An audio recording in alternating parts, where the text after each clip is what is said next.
Hello दोस्तों, welcome to एक्जियन classes. दोस्तों finally teaching job के लिए जो EMRS यानी एकलव्य मॉडल रेसिडेंशियल स्कूल की जो नई वैकेंसी आ रही थी उसके लिए एक बहुत ही बड़ा अपडेट आ गया है।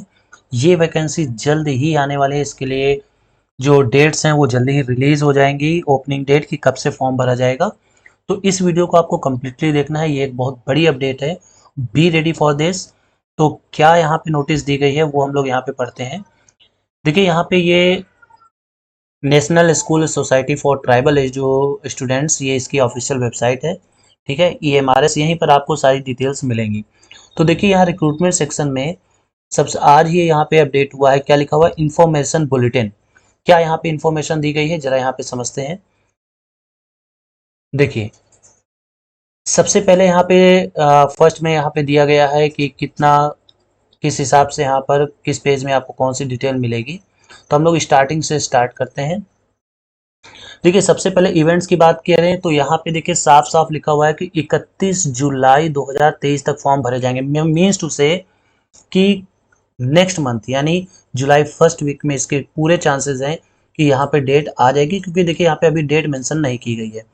अगर हम फीस की बात करें तो प्रिंसिपल पोस्ट के लिए आपको 2000 रुपये, पीजीटी के लिए 1500 रुपये और नॉन टीचिंग स्टाफ के लिए आपको 1000 रुपये यहाँ पर पे करने होंगे। डेट ऑफ एग्जामिनेशन की बात की जाए तो वो भी अभी बताया नहीं गया है। ड्यूरेशन जो होगा वो टीचिंग स्टाफ के लिए 180 मिनट यानी 3 घंटे का, और नॉन टीचिंग स्टाफ के लिए 150 मिनट का होना है। ठीक है, इसके बाद फिर और भी चीज़ें जो कैंडिडेट्स जो हैं वो ऑनलाइन अप्लाई कर सकते हैं। किसी और भी मोड से देखिए यहाँ पे एक्सेप्टेबल नहीं है। और कोई भी fee, no fee required by candidate belonging SC ST and PWBD category. इस कैटेगरी को कोई भी फीस यहाँ पर नहीं देनी है। अब यहाँ पे हम बात करें कि जो यहाँ पे देखिए लिखा candidate shall appear there on cost of at the examination centre, मतलब यहाँ पर किसी भी कोई किसी भी तरीके का ट्रांसपोर्टेशन जो अमाउंट है वो नहीं दिया जाएगा, जैसे कि रेलवे में होता था। तो वैसा यहाँ कुछ नहीं है। अब हम अगर पोस्ट की बात करें तो प्रिंसिपल की 303 पोस्ट हैं, पीजीटी की 2266, अकाउंटेंट की, JSA की, लैब अटेंडेंट की, और टोटल पोस्ट हैं 4062। अब देखिए यहाँ पे प्रिंसिपल की बात करें तो 125 अनरिजर्व, 30 EWS, 81 जो है वो OBC नॉन क्रीमी लेयर की है, SC ST। इस तरीके से हर एक वैकेंसी अलग अलग डिफाइन है। सब्जेक्ट वाइज पीजीटी की बात करें तो देखिए यहाँ पे इंग्लिश की कुछ वैकेंसी, हिंदी की, इस तरीके से हर एक सब्जेक्ट्स की यहाँ पर वैकेंसी दी गई है। तो ये चीज़ आपको अच्छे से समझ लेनी है कि आपके सब्जेक्ट की कितनी वैकेंसी। यहाँ पे टीजीटी की कोई वैकेंसी नहीं है, जो भी वैकेंसी है वो पीजीटी की है। और उसके बाद कुछ सब्जेक्ट थर्ड लैंग्वेज के टाइप पे यहाँ सब्जेक्ट्स के लिए भी कुछ वैकेंसी यहाँ पे दी गई है, जैसे मराठी, उड़िया, संस्कृत और बंगाली, संथाली, ये सब भी लैंग्वेज यहाँ पर एक्स्ट्रा वैकेंसी में है। नॉन टीचिंग पोस्ट में यहाँ पे ये आ जाएंगी।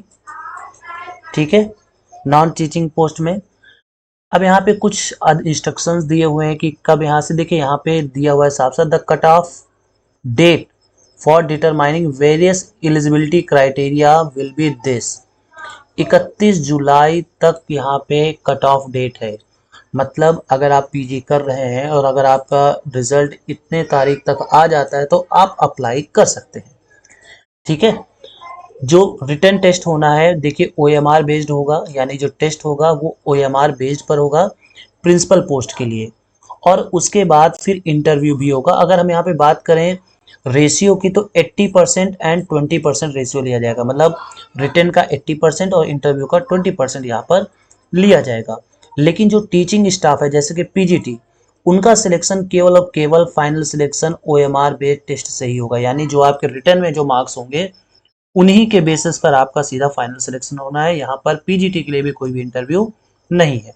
तो ये पीजीटी वालों के लिए बहुत ही अच्छी खबर है, क्योंकि जनरली पीजीटी के जो एग्जाम्स होते हैं वहाँ पे इंटरव्यू का भी प्रावधान होता है, लेकिन यहाँ पर इंटरव्यू केवल प्रिंसिपल पोस्ट के लिए है। पीजीटी के लिए केवल OMR बेस्ड यानी ऑफलाइन यहाँ पे पेपर होगा। ऐसे ही सबके लिए यहाँ पर है। ठीक है, और कुछ इंपॉर्टेंट बातें अगर यहाँ पे हम देखें तो देखिए यहाँ पे कुछ पे लेवल दिया गया है कि किस पोस्ट को कितना यहाँ पे मिलना है। और देखिए यहाँ पे मोड ऑफ एग्जामिनेशन जो है वो बताया गया है, OMR बेस्ड होगा, पेन पेपर मोड होगा, दोनों लैंग्वेजेस में होंगे। एग्जाम पैटर्न की बात करें तो सबसे पहले प्रिंसिपल, तो प्रिंसिपल के लिए reasoning 10 marks, general awareness 20 marks, language competency test 20 marks, academic and residential aspect 50 marks, and administration and finance 50 marks. Total 150 questions and 150 marks, duration 3 hour. ठीक है, without any time limit for each part, क्योंकि चूंकि ये offline होना तो इसलिए कोई part यहाँ पे नहीं होगा। ठीक है, अच्छा यहाँ पे आप ये भी देख लीजिए कि 130 मार्क्स का जो है ऑब्जेक्टिव टाइप होगा और लैंग्वेज कॉम्पिटेंसी 20 मार्क्स, तो टोटल कितना हो गया 150 मार्क्स, और पर्सनालिटी टेस्ट या इंटरव्यू जो होगा वो होगा 40 मार्क्स का प्रिंसिपल पे।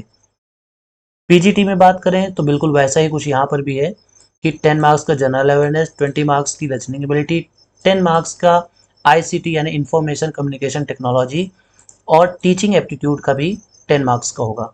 बाकी डोमेन नॉलेज यानी सब्जेक्ट रिलेटेड जो नॉलेज है वो 70 +5 means experimental activity based, pedagogy जो होगी वो 5 मार्क्स की, और एनईपी 2020 से जो क्वेश्चन है वो भी 5 मार्क्स के आएंगे।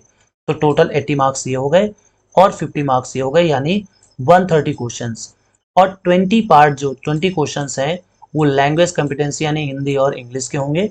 ठीक है, अच्छा यहाँ पे साफ साफ कहा गया है कि this part is qualifying in nature only, मतलब आपको केवल 40% लाने हैं, इसके मार्क्स फाइनल जो मेरिट लिस्ट बनेगी उसमें कंक्लूड नहीं होगी, वहां पे इंक्लूड नहीं होगी। और देखिए यहाँ पे साफ साफ दिया हुआ कि all subjects of PGT paper first to fourth, first second third fourth ये क्या है, एंड सिक्स्थ ये कॉमन होगा, मतलब आप इस फिफ्थ पार्ट को छोड़ करके बाकी सारे जो पेपर होंगे वो सबके लिए कॉमन होंगे, सब्जेक्ट स्पेसिफिक केवल अलग अलग होगा। फिर अकाउंटेंट का इसी तरीके से यहाँ पे सिलेबस दिया हुआ है। डिटेल सिलेबस अगर आपको जानना है तो हमारे चैनल से जरूर जुड़ जाइए, हर एक सब्जेक्ट का डिटेल यहाँ पे सिलेबस जो होगा मैं यहाँ पे डिस्कस करने वाला हूँ।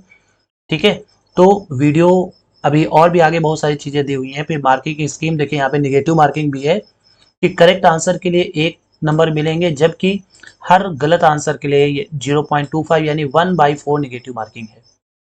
ठीक है, और जो display of scan image of OMR sheet and answer की, तो इसमें कहा गया है कि will be displayed on website for, जब भी मतलब किस तरीके का ओएमआर सीट होगा उसके लिए प्रॉपर एक डेमो दिया जाएगा ओएमआर सीट का, है ना।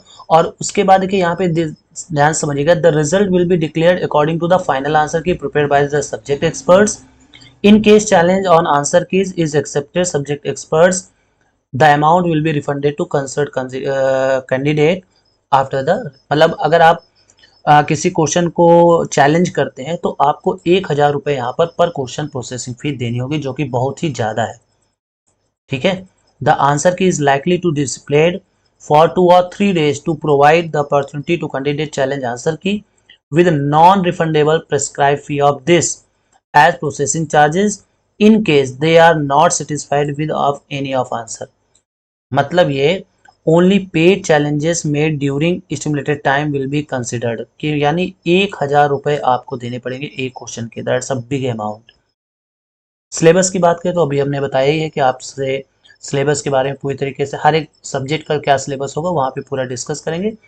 फिर अब हम यहाँ पे बात कर लेते हैं एग्जामिनेशन सेंटर की, ये भी यहाँ पे दिया गया है कि किस स्टेट में कौन कौन से एग्जाम सेंटर। अच्छा यहाँ पे क्वालिफिकेशन भी दी हुई है, देखिए एलिजिबिलिटी क्राइटेरिया में प्रिंसिपल के लिए कम से कम जो ज़्यादा से ज़्यादा उम्र है वो 50 साल होनी चाहिए। उसके बाद एकेडमिक क्वालिफिकेशन की बात करें, master degree from recognise university and BEd degree भी होनी चाहिए। एक्सपीरियंस कम से कम 12 सालों का होना चाहिए, जिसमें 4 ईयर वो एज अ पीजीटी उसने वर्क किया हो। कुछ ये और भी डिजायरेबल चीज़ है, मतलब कंप्यूटर का नॉलेज होना चाहिए। उसके बाद पीजीटी की बात करें तो 40 साल से उम्र ज़्यादा नहीं होनी चाहिए, और ये हर अपने पर्टिकुलर सब्जेक्ट में पीजीटी होना चाहिए। देखिए यहाँ पे बीएड मैंडेटरी नहीं किए हैं, यानी पीजी के साथ बीएड हो ऐसा जरूरी नहीं है, ना ही बी सीटेड वगैरह। हालांकि देखिए यहाँ पे अगर नीचे आएंगे तो बिल्कुल यहाँ पे दिया हुआ है कि BEd degree in case of integrated 4 years degree BEd is not required. देखिए यहाँ पे भी मान लिया गया है कि जो पीजीटी है उसमें कम से कम मास्टर डिग्री और बीएड होना जरूरी है। ठीक है, यानी यहाँ पर बीएड ले रहे हैं हालांकि सी टेट या टेट वगैरह कुछ नहीं लिया जाए, क्योंकि ये पीजी की वैकेंसीज हैं। अब यहाँ पे कुछ ये रिजर्वेशन में जो भी इनका एज रिलैक्सेशन होता है वो यहाँ पे दिया हुआ है। उसके बाद अगर हम बात करें, सीधे आते हैं हम एग्जामिनेशन सेंटर पर। ठीक है, तो यहाँ पे ये देखिए हर एक स्टेट का एग्जामिनेशन सिटी क्या होगी वो यहाँ दिया हुआ है।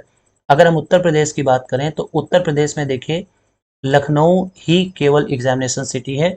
यानी अगर कोई स्टूडेंट यूपी का है तो उसको लखनऊ ही पेपर देने जाना होगा। हर एक स्टेट में एक ही सिटी को चूज़ किया गया, वहीं पे सारे जितने भी कैंडिडेट्स हैं उनका एग्ज़ाम वहीं पर होना है। तो आगे अगर कोई भी अपडेट आती है तो हम आपको ज़रूर बताएंगे। और जो भी यहाँ पे सब्जेक्ट रिलेटेड जो भी सिलेबस है उसको भी हम लोग डिटेल में डिस्कस करने वाले हैं। मिलते हैं नेक्स्ट वीडियो में।